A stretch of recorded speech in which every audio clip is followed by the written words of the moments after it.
Halo semua, Shalom. Saya mendapatkan kiriman dari sahabat kita, Pak Didit Yuli, dan ini benar-benar bikin saya kesal banget teman-teman. Ini brengsek banget ya. Uang kita, uang rakyat ini, pajak dari kita, dipakai oleh Kemenak untuk Islamisasi. Ini benar-benar, wah kebangetan ya, benar-benar keterlaluan ya. Ini kita lihat ya teman-teman ya. Di sini dikatakan, Sekretaris Jenderal Kemenak Ali Ramdhani dalam laporan mengungkapkan bahwa total anggaran pendapatan belanja negara (APBN) ini didapat dari pajak untuk Kementerian Agama tahun anggaran 2025 mencapai 78 triliun 552 miliar sekian.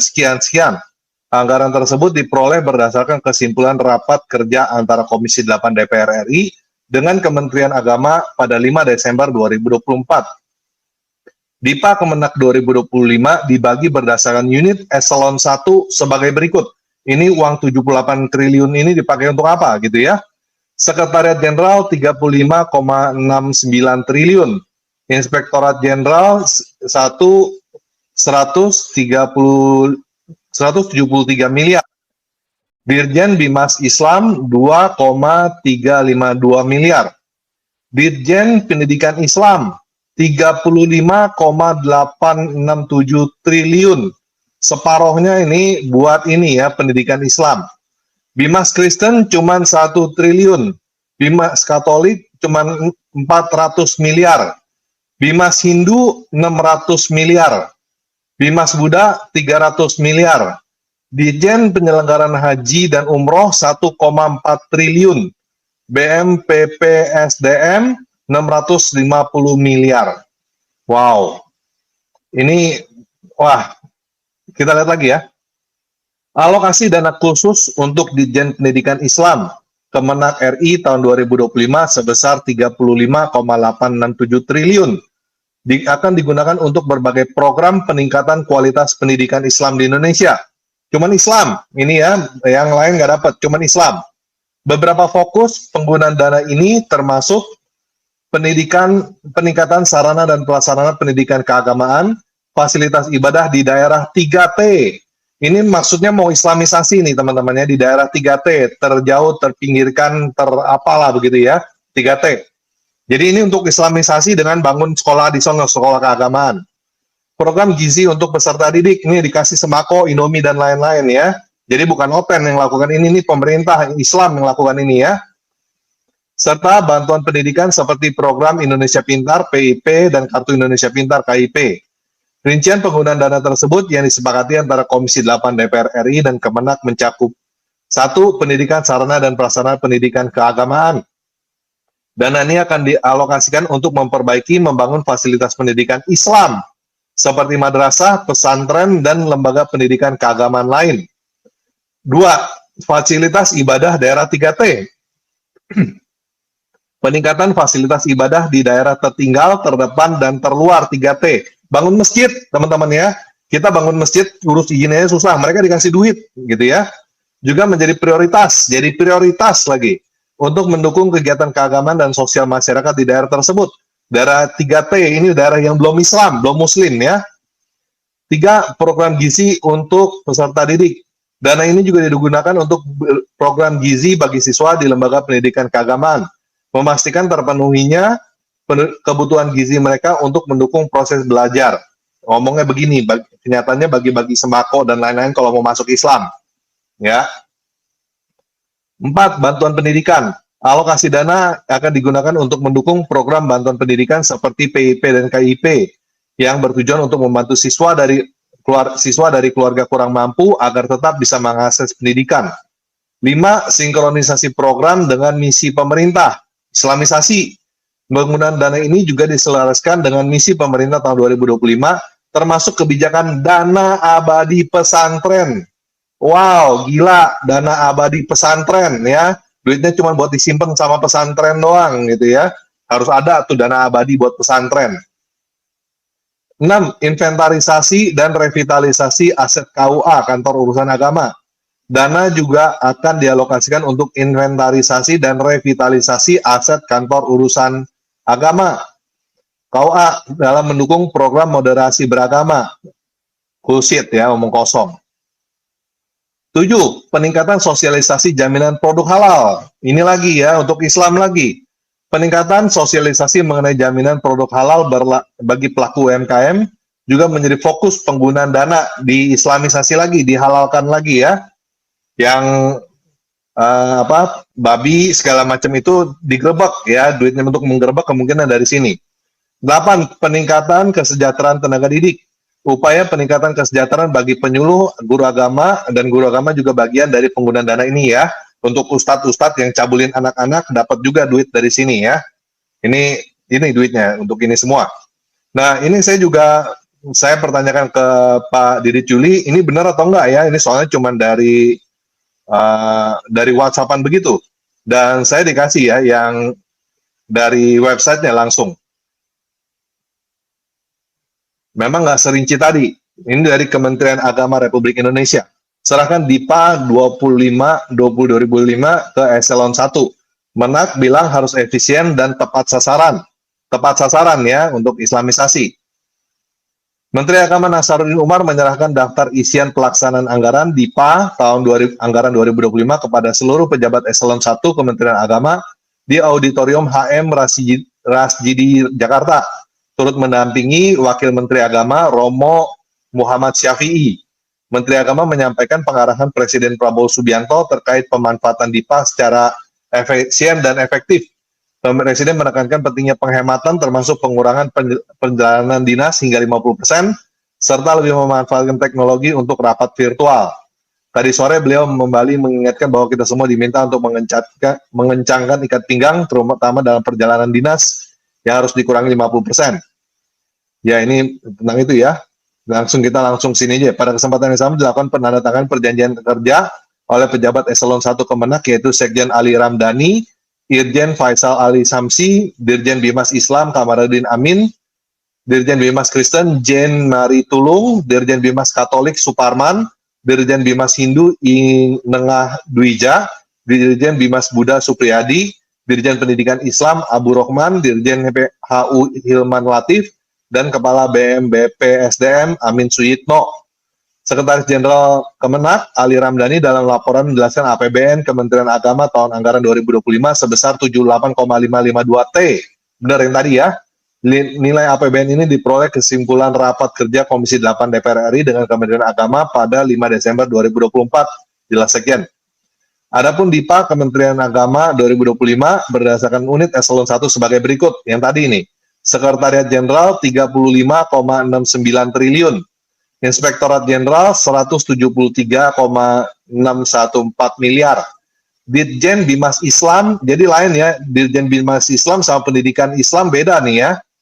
Dirjen Pendidikan Islam 2,352 triliun ya.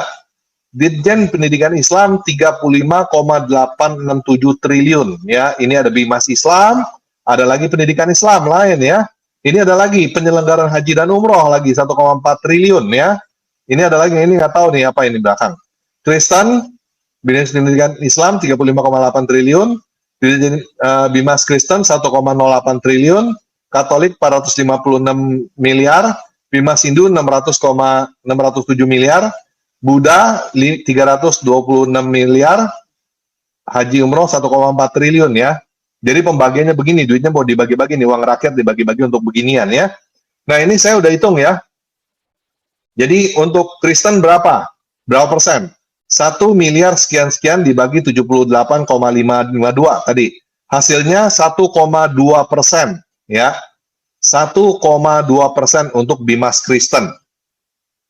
Ini untuk Bimas Katolik 425 miliar dibagi 78,552 triliun.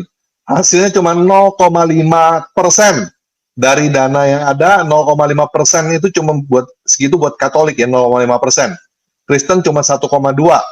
Terus yang lain ini Hindu 607 miliar dibagi 78 triliun cuma 0,7% ya, 0,77%.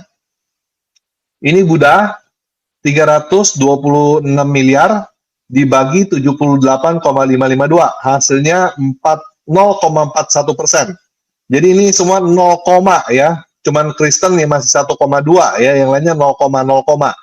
Sedangkan kalau kita lihat dari sini, dari jumlah penduduk ya, agama di Indonesia, Islam 86,93%, Kristen ini Protestan 7,47%, cuman dikasih 1,2%, Kristen Katolik 3,08%, cuman dikasih 0,5%, Hindu 1,7%, cuman dikasih berapa tadi?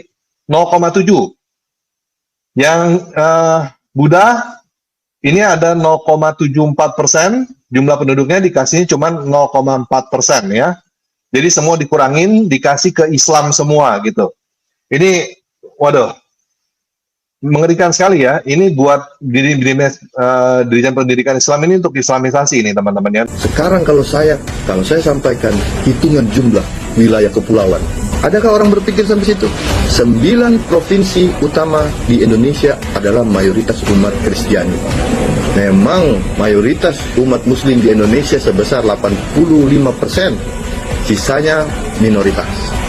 Tetapi saya kembalikan lagi, kalau kita ambil secara kepulauan, Pulau Papua 780.000 sekian kilometer persegi.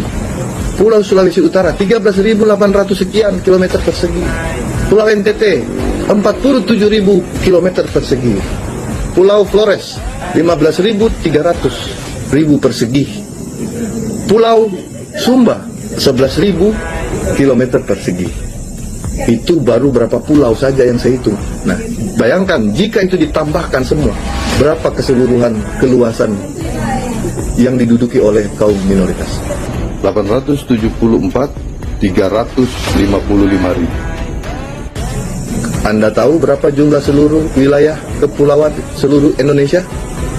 Hanya 1.900.000. Jadi tidak ada itu mayoritas minoritas. Nah, sekarang bagaimana kita menanggapinya semua ini? Coba kita mulai berpikir, bagaimana solusinya? Pemerintah lah yang harus tegas. Tidak bisa rakyat dibiarkan selalu terikut dengan suasana seperti ini. Kayak sekarang, kawan-kawan basudara dari Indonesia Timur mulai bergerak, mendatangi Tangerang. Mau jadi apa? Mau jadi perang saudara? Mau jadi perang agama? Saya mau pesan sama basudara yang ada di Jakarta, jangan terpancing. Kalian kalau sampai terikut perang saudara, rugi, tidak ada hasil apa-apa. Karena tidak ada pahlawan dalam perang saudara. Sudah terbukti, kasus Poso, kasus Ambon, siapa yang dilihat pahlawan? Tidak ada, ya kan? Korbannya ada, di CS, di Poso. Apakah harus terulang lagi seperti itu? Jadi saran saya untuk pemerintah, kita kan punya badan-badan lembaga yang sangat besar. Kenapa ini selalu dibiarkan? Yang ditangkap yang di bawah, itu yang ditangkap. Tetapi di atas ini penceramah-penceramah radikal dan penceramah-penceramah pengujaran kebencian terus dibiarkan. Bahkan saya lihat penuh dengan kemewahan. Contohnya Habib Bahar bin Smith memamerkan kemewahannya. Contohnya Ustadz Abdul Somad memamerkan Harley Davidson-nya dengan klubnya lagi. Itu logika yang kita harus pakai. Jadi kita harus mengambil pemikiran antara kata mayoritas minoritas itu hanya sebagai jumlah penduduk, tetapi jumlah wilayah itu belum kita tambah dengan Batak dengan Kalimantan. Jumlahnya saja belum ditambah dengan Kalimantan dan Batak sudah 800.355 km persegi. Berarti kalau ditambahkan mungkin 1 juta atau 900. Jadi sekarang saya mau tanya, mayoritas minoritas itu berlaku untuk masyarakat, untuk jumlah penduduk, atau untuk kepulauan? Nah, kalau sampai minoritas ini merasa selalu dilecehkan seperti ini, merasa tidak pernah mendapatkan keadilan, dan mereka mengikuti pembela Papua, apakah kita harus terpancing di situ? Jadi untuk pemerintah ya jangan sampailah. Kalau seandainya Indonesia Timur bersatu dan meminta, jikalau tidak ada keadilan seperti ini terus-menerus, mereka meminta untuk referendum, apakah kita harus terpecah belah seperti itu? Dan sementara hanya mungkin 3 juta orang radikal yang ada di Jakarta pada khususnya dibiarkan bebas begitu saja. Ngerti nggak maksud saya? Jadi sekarang yang mayoritas minoritas apa? Melalui kepulauan kita orang Kristen dan agama non-Muslim itu adalah mayoritas kepulauan. Ya, ini berbahaya kalau mereka sampai berteriak meminta keadilan dan keadilan tidak pernah kunjung datang, dan mereka meminta undang-undang internasional PBB untuk mengajukan referendum. Apakah Indonesia harus hancur seperti itu? Cuma karena 4 juta orang yang terpapar, atau 3 juta atau 33 juta menurut BNPT yang terpapar radikalisme. Butuhnya ketegasan oleh pemerintah untuk mengatasi hal ini. Akarnya yang harus dicabut, akarnya yang harus dihilangkan, bukan korban pemaparan daripada paham-paham radikal yang terjadi. Contohnya Anies Baswedan jelas-jelas memakai politik identitas di saat pemilu kemarin, jelas kan? Nah, itulah yang dimaksud Pak Jokowi. Nah, di sini kita bisa menangkap Pak Jokowi sudah menjalankan, berusaha apa yang dia bisa lakukan. Salam saudara-saudara, berjumpa kembali bersama dengan saya di channel ini. Bagaimana kabar kita semua? Terima kasih buat teman-teman yang sudah menonton video ini. Kiranya Tuhan Yesus memberkati dan membalas kebaikan kita semuanya. Amin. Kita sudah mendengarkan tadi bocor ke publik bagaimana Menteri Agama menggunakan uang negara ya lebih banyak untuk saudara kita Muslim, dan bahkan hitungan triliun banyaknya untuk pihak yaitu mayoritas. Sedangkan kita sebagai minoritas hanyalah berapa saja, dan sangat jauh berbeda nilai yang dikeluarkan dana. Nah, teman-teman, rasanya ini adalah sesuatu memang yang tidak adil. Padahal seharusnya sebagai Menteri Agama, beliau harus sadar bahwa beliau bukan hanya Menteri Agama bagi satu agama, tapi seluruh agama yang diakui khususnya di Negara Kesatuan Republik Indonesia. Nah, teman-teman, apa menjadi komentar saudara terhadap video ini? Silahkan nanti isi di kolom komentar. Pastikan komentar saudara mengedukasi dan memberikan pelajaran penting. Nah, kita tidak usah heran akan hal ini, karena memang dalam hal beribadah saja pun ya kasih dari Menteri Agama ini ya sangat jauh dibeda-bedakan. Bagaimana kalau membangun masjid itu bisa bebas di mana saja, tetapi kalau membangun yang namanya gereja itu sangat-sangat sulit. Sangat-sangat sulit. Makanya kalau kita lihat ya khususnya di zaman pemerintah Bapak Prabowo, maka sebelumnya juga sangat banyak sekali oknum-oknum yang membubarkan ibadah kekristenan. Sangat sulit. Bahkan untuk beribadah saja pun ya banyak juga yang menjadi korban dari pelaku-pelaku intoleran ini. Nah, dalam hal ini saja pun ya dapat kita lihat bahwa kita minoritas sepertinya seperti dilupakan atau dibedakan dari mayoritas ya mungkin yang dibangga-banggakan ya mayoritas secara jumlah, namun mereka tidak tahu kita yang dianggap minoritas secara pulau dan juga secara wilayah kita itu lebih banyak, kita itu mayoritas ya. Nah, teman-teman, nah kita berharap ya ke depannya ya Menteri Agama, pemerintah ya harus adil ya, jangan sampai hak-hak yang dimiliki oleh orang Kristen diambil oleh orang lain.